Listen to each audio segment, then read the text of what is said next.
కలియుగ ప్రత్యక్ష దైవం శ్రీ వెంకటేశ్వర స్వామి వారు కొలువై ఉన్న పుణ్యక్షేత్రం తిరుపతి.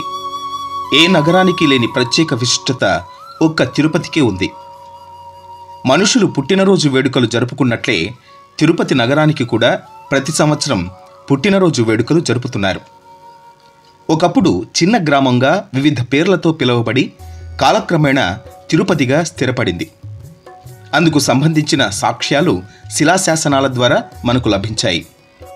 తిరుపతి నగరంగా రూపాంతరం చెందకముందు సౌమ్యనామ సంవత్సరం ఫిబ్రవరి నెల 24వ తేదీ 1130వ సంవత్సరం ఉత్తరా నక్షత్ర సోమవారం పాల్గొన పౌర్ణమి రోజు రామానుజులు గోవిందరాజుల పీఠాధిపతిని ప్రతిష్ఠించి నిత్య కైంకర్యాలు చేసి 4 మాడవీధులను అగ్రహారాలతో తిరుపతిని నిర్మించడం ప్రారంభించారు.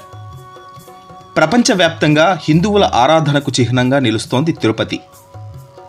ఫిబ్రవరి 24న తన 893వ పుట్టినరోజును జరుపుకుంది. 893 సంవత్సరాల క్రితం ఫిబ్రవరి 24వ తేదీన శ్రీవైష్ణవ సన్యాసి భగవద్ రామానుజాచార్యుల వారు గోవిందరాజస్వామి ఆలయానికి పునాది వేశారు. ఈ నగరాన్ని ఆధ్యాత్మిక కేంద్రంగా మార్చారు. రామానుజాచార్యుల వారి రాకకు ముందు తిరుపతి, తిరుచానూరులో శ్రీవారి ఉత్సవాలు వైభవంగా జరిగేవి. పండుగల కోసం అనేక ప్రాంతాలు ఉన్నాయి. ఒక్కో ప్రాంతానిది ఒక్కో విశిష్టత. కానీ నగర స్థాపనకు ఖచ్చితమైన తేదీ ఉన్నది ఒక్క తిరుపతికే. భగవద్ రామానుజాచార్యుల వారే తిరుపతి నగరానికి మూలకర్త. అగ్రహారాన్ని నిర్మించి దానికి తన గురువు పేరు రామానుజపురం అని పేరు పెట్టారు. చాలా కాలం రామానుజాపురంగానే పిలిచేవారు.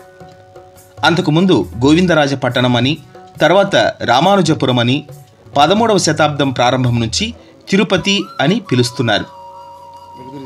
తిరుపతి ఎమ్మెల్యే భూమన కరుణాకర్ రెడ్డి గత ఏడాది ఫిబ్రవరి 20న పురాతన శాసనాలను తెప్పించారు. అందులో ఈ నగరానికి 1130 ఫిబ్రవరి 24న రామానుజాచార్యులు శంకుస్థాపన చేసినట్లు రుజువులు దొరికాయి. టీటీడీ ఆధ్వర్యంలోని గోవిందరాజస్వామి ఆలయంలో ఇవి వెలుగులోకి వచ్చాయి. తిరుమలకు ముఖద్వారమైన తిరుపతి లాంటి నగరానికి జన్మదిన వేడుకలు ముఖ్యమని ఎమ్మెల్యే భావించారు. అందుకే ఆధారాలు, శాసనాలు తెప్పించి రెండోసారి పుట్టినరోజు పండుగను జరుపుకున్నారు. తిరుపతి ఆవిర్భావ దినోత్సవం సందర్భంగా తొలుత శ్రీ ఆంజనేయ స్వామివారి ఆలయంలో భూమన కరుణాకర్ రెడ్డి ప్రత్యేక పూజలు నిర్వహించిన అనంతరం పట్టు వస్త్రాలను ఊరేగింపుగా తీసుకొచ్చి శ్రీ గోవిందరాజస్వామి ఆలయంలో సమర్పించారు. శ్రీ గోవిందరాజస్వామి ఆలయం వద్ద అర్చకులు, జీయర్ స్వాముల ఆశీస్సులు తీసుకుని వేద పండితుల మంత్రోచ్చారణలు, మంగళ వాయిద్యాలు, భజన మండళ్ల కళా ప్రదర్శనల నడుమ ఆధ్యాత్మిక యాత్ర శోభాయమానంగా జరిగింది. టీటీడీ హిందూ ధర్మ ప్రచార పరిషత్ ఆధ్వర్యంలో కళాకారులు నిర్వహించిన చెక్క భజనలు, కోలాటాలు, కళా ప్రదర్శనలు ఆద్యంతం ఆకట్టుకున్నాయి.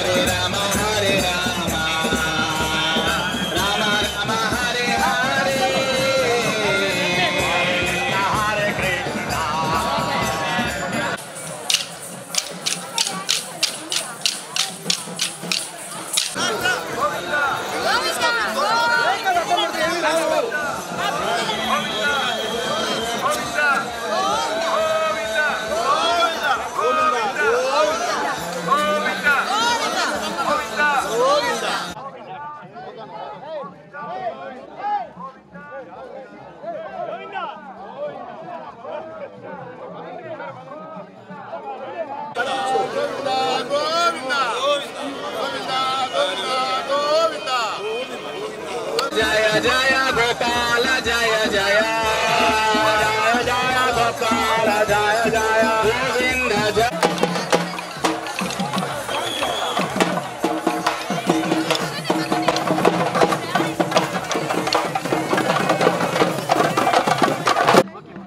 పరమ పూజ్యమైన హిందూ ధార్మిక క్షేత్రం తిరుపతి ఆవిర్భావ దినోత్సవం ఈ రోజున సాక్షాత్తు శ్రీ రామానుజాచార్యుల వారి అమృత హస్తాలతో 893 సంవత్సరాల క్రితం 24వ తారీఖు ఫిబ్రవరి 1130వ సంవత్సరాన ఆయన వెంకటేశ్వర స్వామి ఆలయంలో అర్చక వ్యవస్థను స్థిరీకరించి శతకోపయతి అనేటువంటి వ్యవస్థను ఏర్పాటు చేసి తిరుమలలో ఆలయ అర్చకుల నివాసం తిరుపతిలో ఉండాలన్న సదాశయంతో ఆ రోజున శ్రీ మహావిష్ణువు రూపమైన గోవిందరాజ ప్రతిష్టాపన చేయటంతో పాటు ఈ నగరానికి శంకుస్థాపన చేయటం జరిగింది